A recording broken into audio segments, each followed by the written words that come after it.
After notorious criminal Charles Lee Ray, nicknamed Chucky, is shot down, he uses voodoo magic to transfer his soul into a good guy play doll, giving life to the tiny toy slasher. This is his evolution and story, animated. In the first film, Chucky sports his classic striped shirt, overalls, and red shoes. It seems the longer he spends in doll form, the more human-looking he becomes, with bushier eyebrows and a receding hairline. To avoid becoming a doll forever, he realizes he needs to transfer his soul into Andy, the first person he revealed his identity to. Before he gets the chance, he's burned in a fireplace and shot to pieces. In an effort to prove he was never alive, in Child's Play 2, the doll manufacturers rebuild Chucky from his charred remains with larger facial features and brighter overalls. A freak electrical accident brings him back to life, and he continues his search for Andy. Despite upgrading to a knife hand, he's forced into machinery and loses his legs. Still determined, he replaces them with a wheel cart and then gets melted by molten plastic and fed an air tube, exploding his head.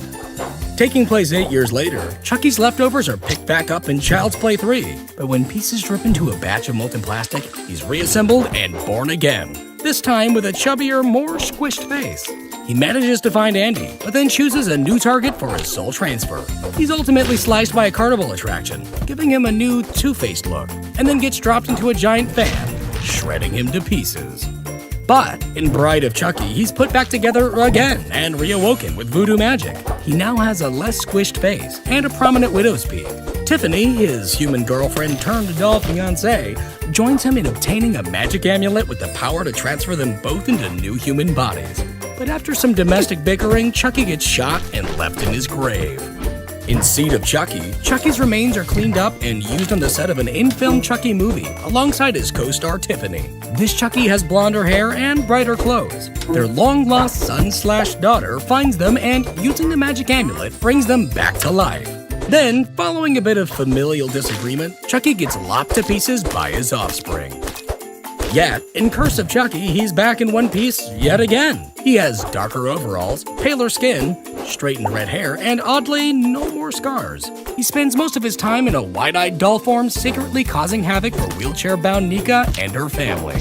When she finds out he's alive, Chucky explains that, as a human, he knew her family and came back to get revenge. While Nika gets blamed for Chucky's recent deeds, Chucky makes his way to his old pal Andy's place to finally finish him off. But Andy has other plans. In Cult of Chucky, Chucky is missing a chunk of his head, is bodiless, and chained to a board. Cult also features another Chucky doll, with large spaced-apart eyes and a thicker neck.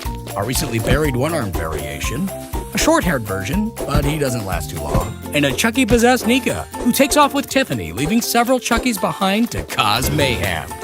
And with a rebooted robotic Chucky, an upcoming TV series, and possible Freddy Krueger crossover coming up, it seems there'll be no shortage of the red-headed doll